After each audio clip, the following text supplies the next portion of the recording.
Hotel Bar Sessions, the podcast where three philosophers sit down at the end of a long conference day to chop it up at the hotel bar, which, as we all know, is where the real philosophy happens. Welcome back, listeners. I'm Rick Lee, and I'm joined as usual by my two co-hosts, Dr. Charles Peterson. How are you, Charles? I'm doing pretty good. How are you, Rick? I'm doing all right. And Dr. Lee Johnson. How are you, Lee? Living large. So Rami just came over and saw that we walked into the bar, and he's taking drink orders. Lee, what are you drinking and what are you ranting and raving about? So, Rami, I'm still kind of trying you out. I would like a Fireball and Diet Coke. I feel like I ordered it last week. He gave me a little bit of lip, trying to just like get him used to this high-minded drink order of mine. I'm gonna have a Fireball and Diet Coke. So I'm gonna start with my rave this week. My rave is about this comedian whose name is Trey Crowder. His first name is spelled Trae. He's at Trey Crowder on both TikTok and Twitter. He self-identifies as a redneck comedian. He's the co-author of the Liberal Redneck Manifesto. Oh, yeah. Dragging Dixie out of the dark is the subtitle. But I am absolutely addicted to his Twitter feed and his TikTok feed, and I am going to play just a little taste of this comedian's genius. Waves of Americans are refusing to go on working terrible jobs for insulting salaries, and conservatives are not happy about it. Now they try to go about their daily ritual of driving their truck up to a window and screaming at it until a chicken sandwich comes out, and when that doesn't work because all the employees are gone, they take to Facebook. What has this country come to? What happened to the days when Americans would work long hours without complaining about things like a living wage or basic human dignity? And you hear this, it's like, man, y'all just really want slavery back, huh? Y'all still miss slavery that much? What is this insistence on licking the boot of these corporate overlords? Why is it so hard to understand that if they want people to continue sacrificing their health, time, and sanity by working for them in a pandemic, then they can compensate them commensurately for it, which, and I know it's a novel concept in this capitalist hellscape, means paying people enough money for both food and shelter. And I just think it's funny that it's happening at the same time as thousands of conservatives are walking away from their jobs because of their inalienable right to cough the plague onto your grandma. That's right. Apparently, if you leave your job because you're tired of being a faceless cog in an inherently disrespectful machine that refuses to acknowledge your worth as a human being, that makes you lazy and entitled. But if you leave your job because you refuse to take even the most basic of precautions in the middle of the greatest global health crisis any of us have ever known, that makes you a patriot and a freedom fighter. These people think they have the fundamental right to endanger the health and safety of those around them because they find that wearing a mask makes it a little harder to mouth breathe, and then they call everybody else entitled. My ass, man. Can I just say that, like, is there a MacArthur Genius Grant that we can grant this guy? Because his content is consistently top-notch. Everybody please follow Trey Crowder on Twitter and TikTok. My rant this week is what appears to be our commitment, and I'm talking about culturally, but in particular, medical science's commitment to extending life at all costs without any regard whatsoever for the quality of life that's being extended. Actually, Rick and Charles and I were having a conversation about this offline, and I think that we all agreed that one of the things that we really need to think seriously about is how we're going to legislate right to die issues. As medical science progresses and as we're all able to live longer and longer, we really have to think about what the end of life looks like. I don't think right now most of us who know people who are at or approaching the end of life are envious of those last few years. So yeah, that's my rant, is our lack of real serious thinking about end of life issues. All right. And Charles, what are you drinking? What are you ranting and raving about? You know, this is my favorite time of year, and this is a time of year where friends of mine will fire up their fire pits, if that's not too redundant. Yeah. And sitting around, you know, deep into the night, enjoying a really good cigar and a really nice glass of bourbon. Yeah. So I'm going to go ahead and ask Rami for 2 fingers of Uncle Nearest neat. Yeah, and Uncle Nearest is a pretty special bourbon. It's part of the Jack Daniels line and made in celebration of Uncle Nearest, the freed person who actually taught Jack Daniels how to make bourbon. Oh, I did not know that story. Yeah. That's an amazing story. Yeah, that's an amazing story. So Uncle Nearest, they're still making money off of him over 150 years later, but it's a fantastic bourbon and great with cigars. So Rami, my good man, 2 fingers neat of Uncle Nearest. Rami's like, thank God it's not a fireball. Or Fresca. My rant this week is really just the general disappointing behavior of the American news media. Like, I understand that fundamentally these are private industries and it's all about getting clicks or selling copies or selling papers or getting ratings. But the ways in which they've approached the Democrats' attempt to form one of the largest domestic spending bills in over a half a century is so goddamn high school yearbookish, right? It's so immature and it's so painfully obvious that the media itself doesn't have the maturity to speak to the American public in very somber, sober, and guided ways about the intricacies of putting together this massive bill.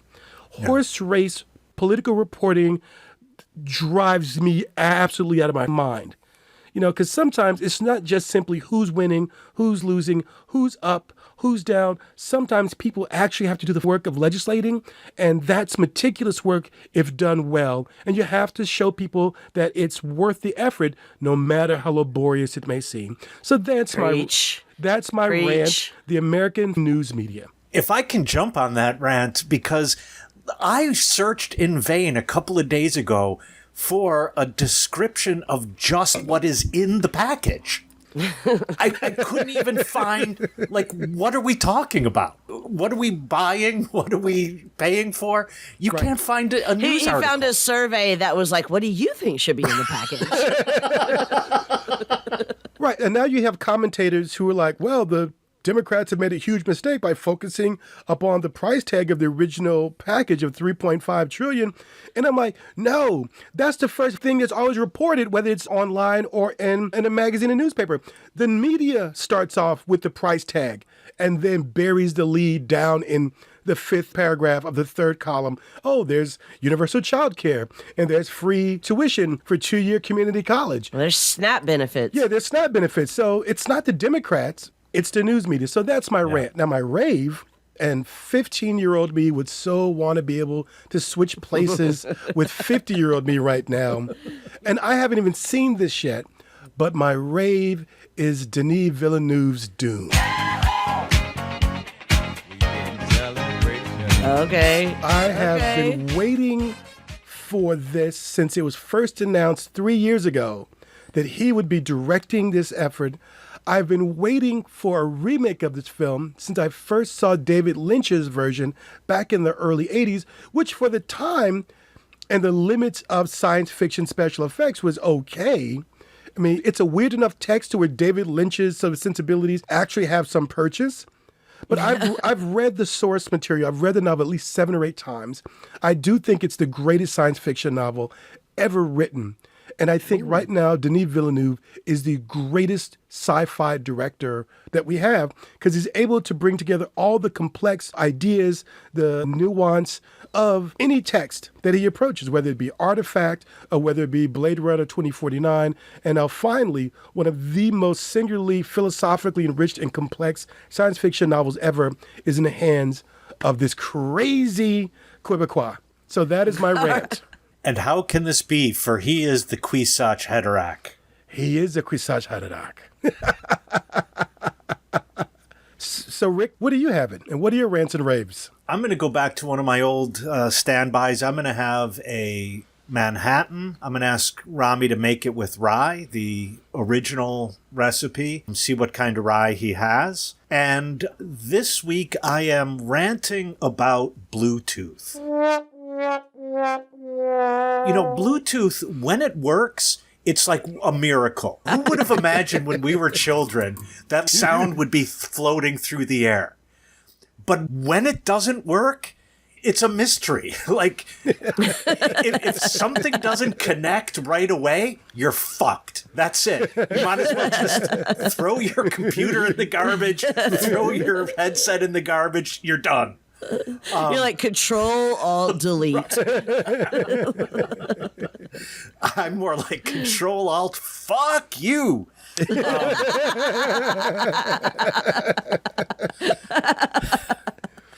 So that's my rant. My rave, I was going to rave about following up a conversation we had offline. I was going to follow up on something Charles mentioned. He mentioned Ella Fitzgerald as one of his favorite vocalists. And I was going to rave about her version of Miss Otis Regrets. Miss Otis regrets she's unable to lunch today. But I think what instead I'm going to rave about is Justice Sotomayor's dissent in a recent Supreme Court decision. I don't want to make it so timely, but I think Justice Sotomayor is the only member of the current Supreme Court who has a fucking conscience. And who actually understands the lives people actually live. I think she's going to go down in history, sadly, as one of the greatest writers of Supreme Court dissents. Sadly, I mean that she has to be dissenting all the time. But I think her most recent dissent in the decision not to stay the Texas SB 8 was an incredibly eloquent and impassioned plea, and it shows that the law could also be passionate. Yeah, big up to the Bronx, baby. Big up to the boogie down. Yeah, for sure. So, Charles, you're in the hot seat this week. What are we talking about? We are helping me to work out some of my own questions and concerns about the overlap and the role of race and religion in American society. You know, I come out of a Black Baptist background, deeply connected to the South. My parents and grandparents migrated north. And so my relationship to the church, my ideas about what religion does, though I don't believe the literal aspects of this now, still inform, I guess, my moral and my ethical code. And so I'm always perplexed, clear, but still angered and concerned in all of these warring emotions when I begin to see the ways in which particular political or sociological projects get enacted through American religious experience, particularly Christianity. And so, though this isn't a new phenomenon in terms of the ways in which we can call it white Christianity, but more effectively and specifically right-wing evangelical Christianity, it's not new. I mean, we can go back to the early 20th century and look at the Scopes trial in terms of thinking about the ways in which particular agendas are filtered through these ideas about religion. But now, over the past, probably since the 1980s, when Ronald Reagan actively courted the conservative wing of the evangelical movement into American politics, now we have to deal with a very real possibility of almost theocratic types of ideas and beliefs and institutions be erected within our statecraft. So these things I want to talk about. I want to think about the ways in which various populations have been able to appropriate spiritual systems, religious systems, in order to examine their own place and space within American society. So today's topic will be American Christianity.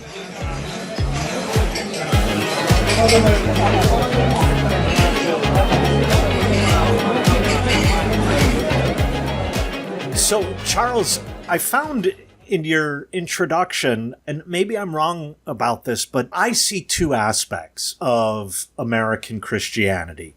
You started pointing to how Reagan mobilized white evangelicals and brought them into the Republican Party. I was raised Catholic, and I think Reagan brought in a lot of working class Catholics as well. And so there was a decided mobilization of Christianity and frankly, a sort of ideological deployment of Christianity for right-wing purposes. Then, or maybe as a result of this, there is the attempt to claim that the founding fathers themselves founded this nation as a Christian nation, and that the Constitution, the Bill of Rights, are fundamentally based on Christian values. Once in a while, people will throw in Judeo and say Judeo-Christian values. But that itself, I think, is a falsification of the actual narrative of the Founding Fathers and their relation to religion in general and Christianity in particular. And so I'm wondering whether, in fact, this political deployment of Christianity in particular in the United States is, in fact, more recent than we normally consider it to be. That is a compelling question, because I agree from what we know based on the documents left by the founding generation, this really kind of minority of colonists in British North America. They were deists for the most part, or they were not completely invested in reestablishing the various types of national or imperial religious institutions that we find still, right, I guess in many cases attendant to Christianity, but not wanting to, I think, fall into the traps of the types of religious wars that we saw in Europe up through the 17th century. But at the same time, their perspective is not the perspective of those on the ground. Their perspective is not the perspective of, say, the Puritans who landed in what we now call Massachusetts. Their perspective is not the perspective of the Catholics who landed in what we now call Maryland. So we may want to think about that in terms of their religious ideologies, the elite of that society or that historic moment, very different from the common person. So that's A. But we also have to think very seriously about the ways in which, and this is not new or exclusive to the United States, right? This is a question we can have at a much broader global scale, especially if we're talking about monotheistic faiths. But we also have to take very seriously the ways in which Christianity in the United States, under European control, becomes a part of the arsenal of weapons in order to subjugate the populations that are indigenous to and that get brought into as a result of, say, the Atlantic slave trade. They get brought into the political, economic, and social cultural system of what would become the United States. So I reference Reagan because it is a particularly dramatic moment in this relationship between religion and right-wing politics that we see. And Reagan was so very overt in his courtship of the right wing, which had already been engaged in the early 70s around questions of segregated religious schools and their ability to accept federal funds if they were still practicing segregation, and then that gets pushed into an anti-Roe v. Wade and anti-abortion or anti-choice movement. I guess my larger question and the way I'm thinking about it and what I want to talk about are the ways in which, though it has flashpoints within our history and cultural history, the ways in which American Christianity may be inherently woven into these particular racial class power dynamics, and that it may not be American Christianity without it. Yeah, I mean, I really like the way that you just phrased that. I think that one of the things that I'm constantly... Full disclosure, I was a preacher's kid. I was raised in... Really? You've never mentioned that. You've never mentioned it. And Rick, do you have any relationship to Poland? Because I've Also, I love Fireball and hate Oaks. It's literally all you need to know. No, but I was raised in Protestant Christian family in the Wesleyan tradition. One of the things that strikes me as, in many ways, just incomprehensible about American Christianity is how unchristian it is in terms of like the fundamental tenets of Christianity. I think that what we see as defining characteristics of American Christianity are economic commitments that are contrary to what I think are the fundamental, I would say, economic commitments of Christianity, but of course they're not economic commitments. I mean, they're obligations in terms of quite literally giving away everything you own and helping the poor. I mean, Jesus says to his disciples, give away everything you own and follow me. I think that also what characterizes American Christianity is a antagonism, not only to other believers, which may be consistent with the fundamental tenets of Christianity, depending on how strictly you read the first commandment, but definitely contrary to the fundamental tenets of Christianity in the sense that one has an obligation to love your neighbors. I think that also what's very, very, very characteristic of American Christianity is a commitment to a kind of literal reading of the Bible, which is never literal, that is always driven by political agendas, which are quite often anti-poor, anti-queer, anti-women, and anti-foreigner, stranger, widow, orphan, other. I don't know that I've ever been able to really reconcile that in my own mind. I don't know that there's anything about, when I think like of American Christianity, that there's anything about it that I recognize as Christianity. But I've always considered this, and again, I come at this from being raised Catholic, and I should say also I was in the seminary for a little while, so it was a little bit more than just being raised. The fact that, as Charles was pointing out earlier, the sort of backbone of American Christianity is Protestant, surely, and then a particular version of Protestantism that, I mean, one of Luther's main claims, when he's at the Diet of Worms, is he says, "Here I stand, I can do no other." And I take this as emblematic of a kind of Protestant theology, namely that if salvation doesn't come through works, it's just faith. Now I am alone, all by myself in my relationship to God, and fuck all you, because that doesn't matter to me, right? And so that kind of version, and when I think about, for example, Puritans, I just picture them like sitting in a plain-looking room, just sitting, everyone's sitting quietly for like an hour, and then maybe someone reads the Bible, and then they go home. And so you're not really in a community. Good times. Right. I don't picture the big Puritan altar call. Yeah, right. I do. It was called Burning the Witches. That's when community really came together. Yeah. God, for God sure. bless Nathaniel Hawthorne.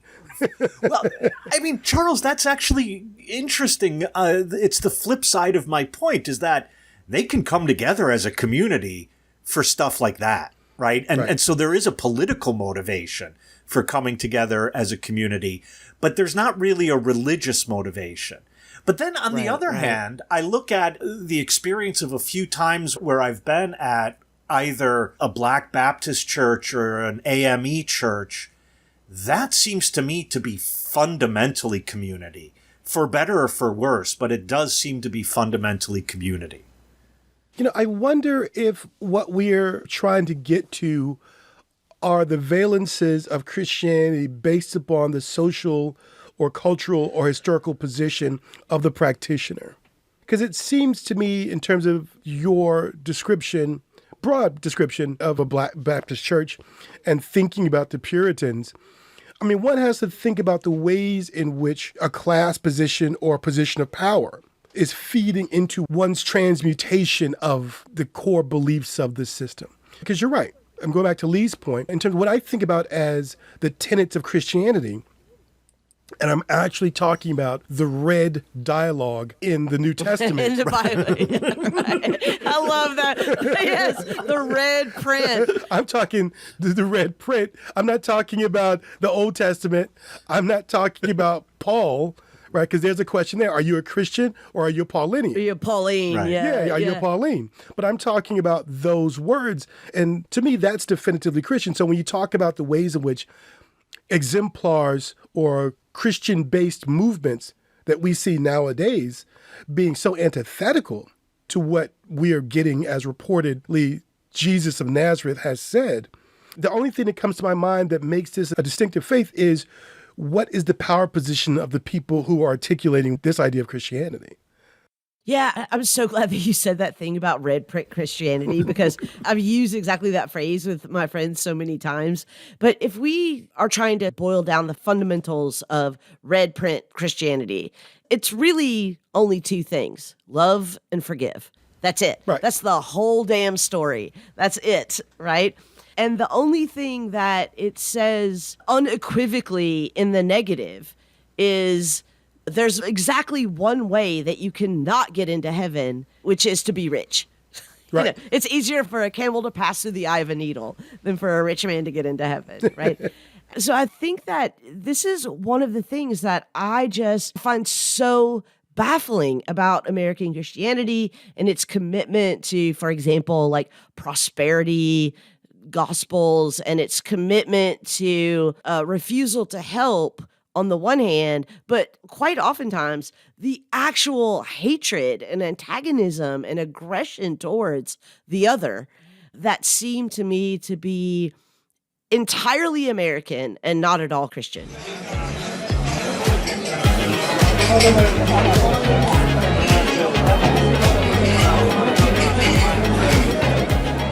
Hey listeners, before we have too many drinks and it slips my mind, if you can't catch us at the Hotel Bar, you can catch us on Twitter at Hotel Bar Podcast. You can also follow our HBS hosts individually on Twitter to catch their off-air thoughts. You can follow Charles at C_F Peterson. And Peterson is with an O, not an E. O, not an E. Rick is at Rick Lee Philos. That's Rick Lee with 2 E's and Philos spelled like half of the word philosophy. And Lee is at Dr. Lee M. Johnson. The doctor's abbreviated, and Lee spelled Leigh. In the off chance that you weren't furiously scribbling notes just in, you can also visit our website at www.hotelbarpodcast.com and find everything you need to know there. Now, back to our conversation.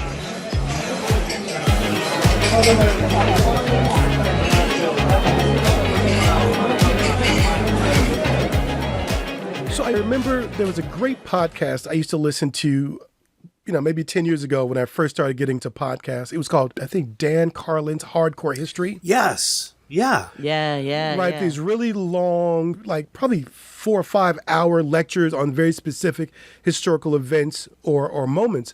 And he had one basically discussing the transformation that Christianity goes through when it comes to the contact with Germanic tribes of Europe, like 1,500 years ago. And he begins to talk about the ways in which this becomes a warrior Christianity.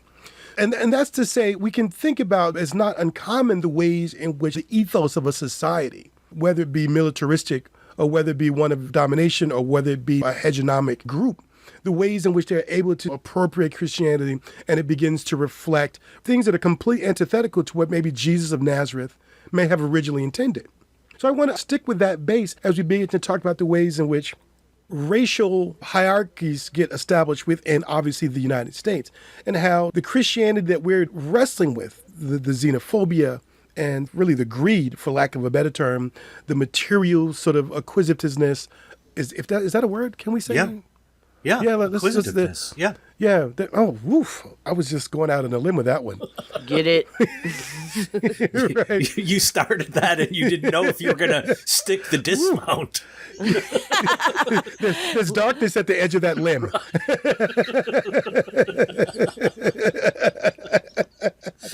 But I want to think about that as maybe being, and this is so cynical, but maybe it being impossible for those early Christian groups and their descendants that we now are encountering. Is it impossible for them to separate those sensibilities and that ethos from their understanding of Christianity? And it's a very alien thing, and we're beginning to get a sense of the ways in which the belief or the articulation or the formulation of Christianity are so reflected in one's historical positioning and one's social positioning as well. It's interesting to me because part of what I hear you saying, Charles, is that Christianity, well, perhaps religion in general, but Christianity in particular, can be used in the hands of the hegemonic class to keep power, to keep control of populations, to arrange hierarchies, and so on. And it can also be used by the oppressed as a rallying cry to rise up. And, Jesus says we should fight for this and so on. So it can be used in both ways. when you were talking, one thing that occurred to me is in Umberto Eco's The Name of the Rose, he sets this novel within a debate within 14th century Catholicism about whether Jesus and the apostles owned their clothes. And the debate was whether the church should divest itself of all property or not. And the Franciscans were saying, yes, the church should divest itself of all property. But there's a moment in both the novel, I don't think it appears in the movie, where one of the monks dumps the garbage outside the monastery, and every time he does it, he says, and here's another donation to the poor. And so, Wow. like, this Christianity can also be, whereas Jesus in the red print, all he says is feed the poor, clothe the naked, give housing to the unhoused. Comfort the afflicted. Comfort the afflicted. And yet, this comes within the hands of, for lack of a better term, the ruling classes to be the very mechanism of oppression. But depending on which parts of the red print I read, it can also be a mechanism of liberation. I mean, one of the reasons why I'm so curious about this, because I think it's engaged in my own project of trying to think about what it means to be human and the possibilities of human beings, the possibility of, this is a term that Rick always pays attention to when I mention it, but transcendence, right? Can this species, can Homo sapiens, can sentient beings expand beyond the limits of our psychological, emotional, if we believe in this idea of spiritual capabilities? Can we be more? You want to call that godlike, you want to call it angelic, whatever. So I'm always thinking about that, what I just described, in context of what we have been describing, about the ways in which certain populations, historical and contemporary groupings, have utilized Christianity. And I'm always thinking about, how are you conceiving your humanity in relationship to your practices of Christianity? Have you taken your humanity and the confirmation of that question? Do you already assume that, and then that allows for you to behave and act and believe in certain ways? Or are you someone whose idea of Christianity gets enacted and get displayed and gets achieved through particular actions, i.e. red letter Christianity? So if we're thinking about questions of community, and we can think about them culturally, we can think about the historical necessity of communities, or the recognition and the dependence upon this thing called community. And I'm going back to Rick's example of Black churches connecting to my own experience. I always think that the ways in which Black churches engage, certainly we can talk about pre-Western indigenous African forms that get transported over to the West, but also we can think about just the necessity of this marginalized group of people having to become codependent on each other for mere survival. And that's the cultivation of community. But then you throw this biblical text into the mix of that, and there's the discerning of certain ideas, practices, and beliefs as understood within their context. And now it becomes, we have to behave in this way in order to maintain community, but we also have to behave in this way because we're trying to strive toward an idea of humanity, that it gets laid out based upon our previous practices, pre-indigenous or pre-Western, but as well based upon the lessons that we're learning or the ways in which we're choosing to learn and understand these lessons from this Westernized text. So do you think that American Christianity is its own religion? I'm so tempted. What makes me hesitate is thinking about the ways in which Christianity gets practiced in the early years of westward expansion coming out of Europe. And so, to some degree, not as complete as the United States, but the racialization of religious ideology, certainly the bonding to economic drives or designs is already in place. The relationship between violence and religion is already there, whether we think about the Crusades, or whether we think about the Inquisition, or whether we think about the various religious wars that splattered across Western Europe for over 200 years. So that's what makes me hesitate to say that there's something distinct and unique about American Christianity as we're talking about it. And I don't want to leave out the more progressive or the left-wing denominations. I don't want our listeners to think that the only American Christianity is what we have been describing as being very problematic and seemingly antithetical to the original teachings of Jesus. No, I'm not saying that. See, I actually do want to say that. I do want to say, like, what I would Bring the hammer. Lee says, fuck yeah, it. yeah. In the name of being a PK, I'm bringing the judgment. I mean, I would want to say that something that I would call American Christianity is a very problematic version of Christianity. And I think that we can see it outside of America. So we can see copies of it, for example, in Brazil, where it's this prosperity gospel, antagonistic, fundamentalist, literalist, politically right-wing version of what I think we would miscall Christianity. But it's a fusing of American idolatry, like the idolatrous religion of America, with the idol being America, and Christianity. I think that is a very specific phenomenon that is very specific to America that has been copied elsewhere. I think that we can see obviously many other versions of Christianity in America that I would not want to call American Christianity. But I think that when I say American Christianity, I'm talking about something that is deeply problematic and is, in my view, not Christian and is itself its own kind of religion. But my worry with that, Lee, is that then it seems as if the Christianity part is incidental or accidental, and that this American, whatever religion it would be, it could have been another religion, and it would have had the same kind of function.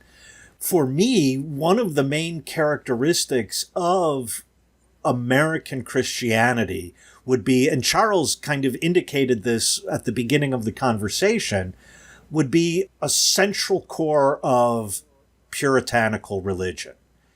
And that this central core of puritanical religion then gets expanded in various ways. And therefore, I think Christianity is essential here. And so I think it's Christianity that's American rather than American that's Christian. I don't disagree with that last point. I do think that it's Christianity that's American. So when I'm saying like American Christianity, it's this fusion of a kind of fundamentally American ideology given the steroid boost of a god to kind of make it into its own phenomenon. I will say that I don't think that it's fundamentally puritanical on this basis. I think that a characteristic of American Christianity is a commitment to a kind of what we now call prosperity gospel. I think that is anti-puritanical. I think that what we see in American Christianity ignores all of the part of Christianity that is about not being the camel who's trying to pass through the eye of the needle, but is about the promise of the rewards of the righteous, reaping those rewards of the righteous. And that to me is not fundamentally puritanical. Except, I mean, the only reason why I would say that it is fundamentally puritanical is maybe I'm too influenced by Weber's Protestant ethic and the spirit of capitalism. That it's not as if the Puritans, both back in England and the Huguenots in France, it's not that they weren't making money and incredibly prosperous. It's just that they were, for lack of a better righteous. term, They were righteous. They were righteous and cheap. So, and so I think there is not a disconnect between being puritanical and this prosperity gospel. Okay, fair. No, I'm on board with Rick because maybe it is a Weber, right? Because I was thinking the very same thing in terms of not just only the investment and material acquisition as a reflection of your standing in God's sight, your savedness, but also the very sort of repressive nature and practice of the system. Studs Terkel, whom I love, had a great line. The Puritans didn't come to the United States to guarantee religious freedom. They came to the United States to make sure no one else practiced religious freedom. Right. Yeah. Right. But I think you're onto a point that there's something very specific to America, what we're seeing, the rapacious nature on all fronts of the expression or the practice of Christianity. And Lee, you're right, the ways in which through a very aggressive missionary tactic. We begin to see the ways in which right-wing Protestantism, evangelical Christianity, is really setting up very serious base camps across South America and now within various African nations. And we can begin to see the prejudices and the biases of the American example of this, or the American expression of this, in policies, right, across the planet.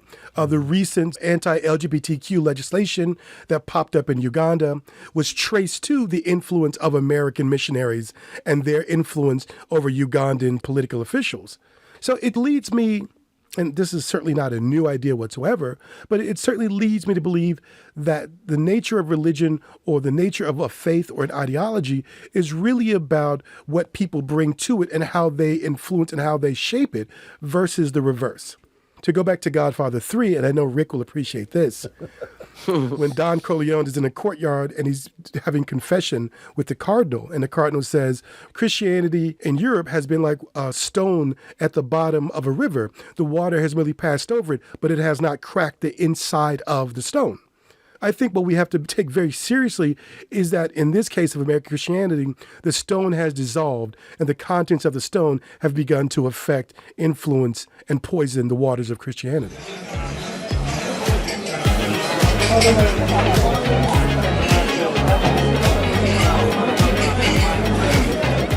You listen to us, and we want to hear from you. If you've got feedback, suggestions for future topics, or if you just want to pick a fight with one of our co-hosts, we encourage you to visit www.hotelbarpodcast.com and click on the interactive page, where we often solicit listeners' feedback on past episodes and contributions for upcoming episodes. If you want to hear yourself on HBS, you can always email us a less than 2 minutes audio clip to hotelbarpodcast@gmail.com. If it's interesting, we may use it. And if it's not, we'll definitely send you our Venmo handles so that you can virtually buy us a drink. Now, back to the conversation.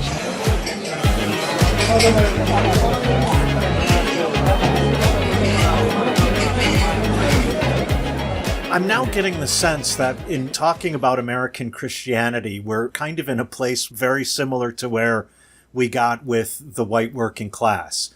Namely, that the emphasis on that was white. And from what, Lee, where you just ended in the last segment, I'm now thinking that this kind of Christianity that we're calling American Christianity is really unthinkable without thinking of whiteness and white supremacy.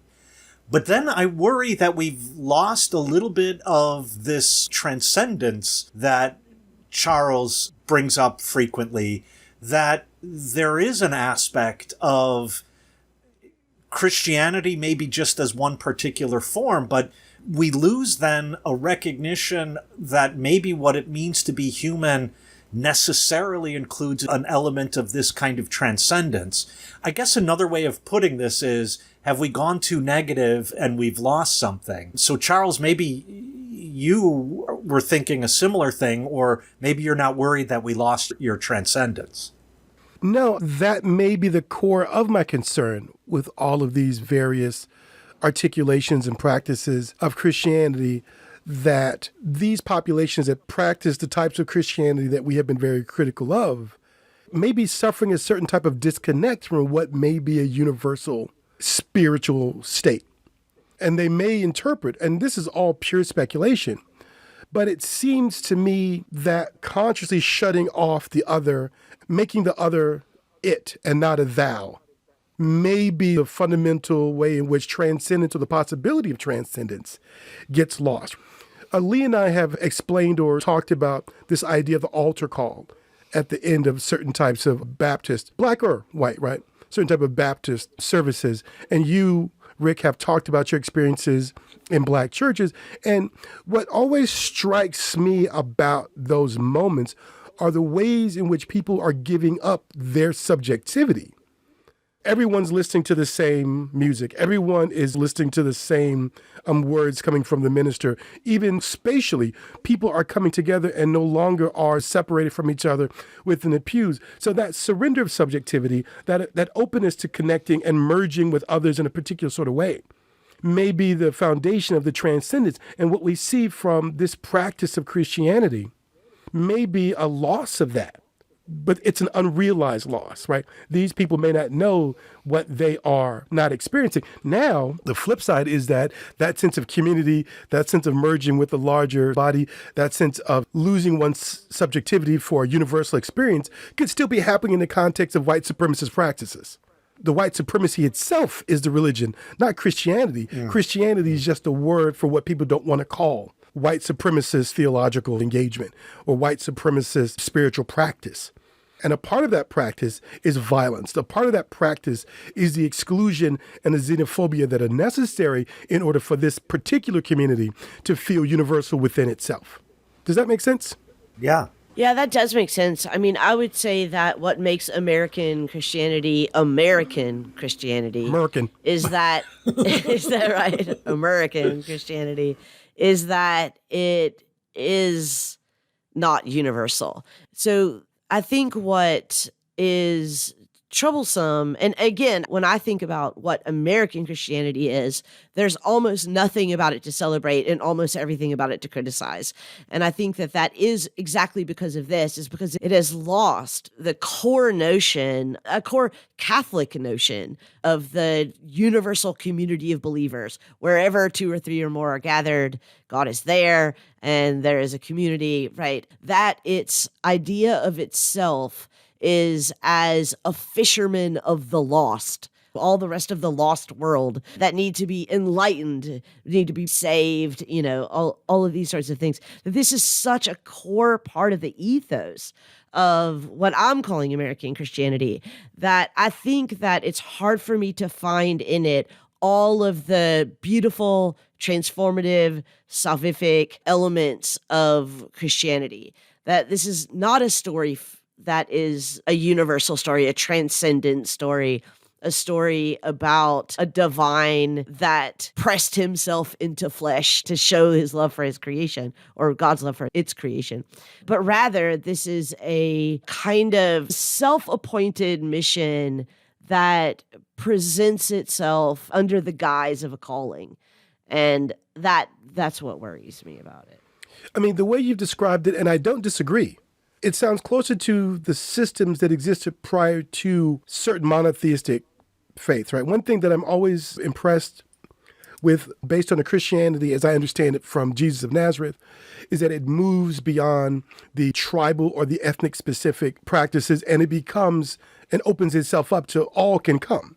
It doesn't matter. Like the story of the Good Samaritan is a perfect example. Anyone can come into this faith and become a part of this larger family. And Islam as well, right? Islam is a universal religion at its origins. And it sounds like that what's happened is the racialization of identity within America has returned it back to this ethnic specific, this tribalist way of being and thinking about one's group within the world and what it takes to maintain a part of one's group within the world. Now, I will say this, though, this is not exclusive because there are elements of this practice that bleed into other groups. I'm not sure if it was Lee or if it was Rick talking about prosperity gospel as an element of the avariciousness that American Christianity can display. And there are a lot of prosperity gospel mega churches within the African American community. Yeah. And it very much, in terms of my interpretation, comes off as this just justification for material desires that in some ways are very, very contradictory to the Christianity of my upbringing, which did not extol riches, did not extol the gaining of material assets, did not extol as a symbol of God's love for you, whether or not you had a big house and nice clothes and a fancy car. There's a humility about the Christianity I remember growing up in, but now this middle class bourgeois sentiment is now bleeding into quarters of the African American religious community.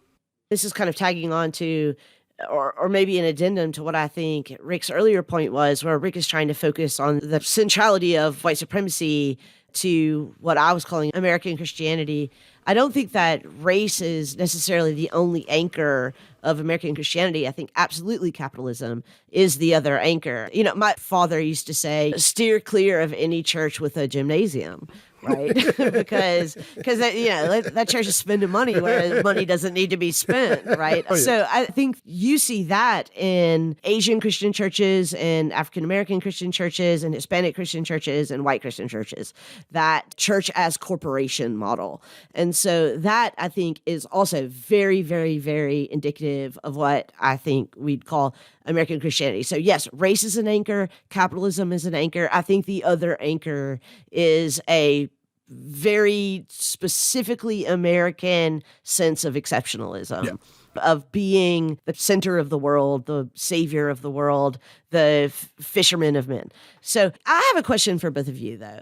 I wonder if you can think of a correlate in another religion of what we've just described as American Christianity. Because I think that there is something that we do have to think about seriously, is like, why does Christianity lend itself so easily to being co-opted by a kind of Americanist religion? So it's hard for me to think of like how I would describe American Islam or American Judaism or American Buddhism, or, that it does seem like American Christianity stands alone here. Well, two things. One is when the two words American and Buddhism come together, all I think about is that's a corporation. Like that's a place for Karen to go to feel good about herself. Yeah. But I have a weird story related to this, and I'm going to pull a Lee here, where Lee often says, this might not sound like it's an answer to your question, but trust me, I'll get there. So I teach from time to time at Fudan University in Shanghai. And the first time I was there, they assigned a grad student to make sure that I didn't get lost or, wander around in an enormous city. And one day I said to him, I want to go to this old ancient temple of the city gods. And so he's like, okay. And so we get on a bus and we're going, and then we get off the bus and we're walking down the street, and I look over and there is a church there that looks like it was ripped out of Spain or Italy or Portugal and plopped down right in the middle of Shanghai. It was a Gothic Catholic church. And so I said, can we go in? And he's like, sure. And we go in, and the place has probably, 60, 70 people in it, Chinese people, who are lighting candles and praying and so on. There was no service going on, no mass going on. And I said to Cheng Xiaodan, I didn't realize there were so many Catholics in China. And he turned to me and he's like, these people aren't Catholic. I said, well, what the hell are they doing here? He said, well, I think they're on their way to the temple of the city gods, and they look and they're like, well, might as well stop in here. Here's another god. Exactly. And he's like, you don't understand that traditional Chinese religion, which still is being practiced in China today. He said it's entirely transactional. So right. you go to the temple because you want your son to get a job, or your daughter to get an apartment, or to have a nice marriage, and so on. And it's entirely transactional. And in that sense, not really all that transcendent in any way whatsoever. And I feel like what Charles was saying earlier, if I don't misunderstand, is that experience, the human experience of transcendence in what we're calling American Christianity, gets cathected onto whiteness rather than the universal Christian church. And so my transcendence now is in terms of my whiteness and our whiteness, and then becomes exclusionary and so on. And it's that cathexis that is, I think, particularly American. And I wonder if it's not this kind of fundamental Protestantism at the core of American Christianity that doesn't allow for that cathexis of transcendence. But then how do you explain how it is that you see these dominant strains of the way we've described American Christianity thus far in African American churches and Latinx churches and Asian churches? So you see the church as corporation. You see the anti-LGBTQ drives. You see the very American missionary project. So I'm not disagreeing that American racial politics, which are always the politics of white supremacy, are very much a core characteristic of what I'm calling American Christianity. But I think there are other anchors. So I don't think it's just about white Protestantism writ large. I think that there are other I take your point. And so another form of cathexis could be to cathect this on to prosperity as a sign, as Charles said, as a sign of virtue of my closeness to God and as a result of my being saved. And that capitalist cathexis, I think, crosses through and also outside of the politics of white supremacy. Sure. And I think that capitalist cathexis is a very American version of capitalism, which is very different than Chinese capitalism. For sure. Right. So unlike the kind of Chinese version of capitalism, which is almost perfectly transactional, the American version of capitalism always has this underlying narrative about virtue and vice. Yes. And also freedom. Right. Yeah. I have the freedom to be rapacious. I have the freedom to be dismissive. I have the freedom to not depend upon others and construct a whole morality tale about my independence, which is completely false, but I have the freedom to do that. Right.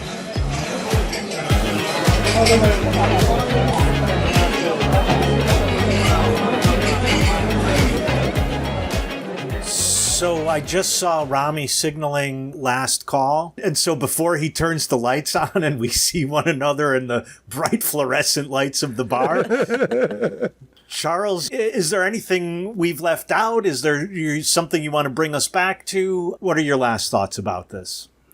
I feel like this is just the first step in a larger conversation, because I think that there's a flip side to this coin that we have not addressed, which are the ways in which marginalized groups, and not just groups of color, but also poor whites, have also found ways by which to find this suppressive idea of Christianity and transform it into something much more progressive, much more resistant, and much more liberatory, with transcendent elements as well. That may be lacking from the dominant expression of this. And I think that we've only just begun to really have this conversation. And I think this is an important conversation if we really look at the effect that the right-wing evangelical movement is having upon the state. And we're going to have to think about ways by which progressive Christians in America will have to gear up for the war and challenge these notions. In much the same ways that we find Baptist ministers being a sizable part or providing access to certain structures of organization with the American Civil Rights Movement. Yeah, if I could just tag on to that, I really like the way that you described that. I think that every opportunity that you get, anyone, to remind your right-wing Christian friends that there are only basically two lessons of Christianity, and it is to love and forgive. Look at the red parts, people. Yeah, read the red parts. But if there is a third, it's to do everything in the interest of justice. Those are the things that get lost, I think, in the just noise and the flood of fucking cash of right-wing American Christianity. So yeah, I think there's a lot more conversations to have about this. And by the way, thanks so much, Charles, for bringing this up as a conversation for us today. Yeah, it was Love a nice mercy, topic. do justice, and walk humbly. That's right. Oh, nice. All right. Well, thank you all, and we'll see you next time. Thanks, y'all. All right, thanks, y'all. Take care.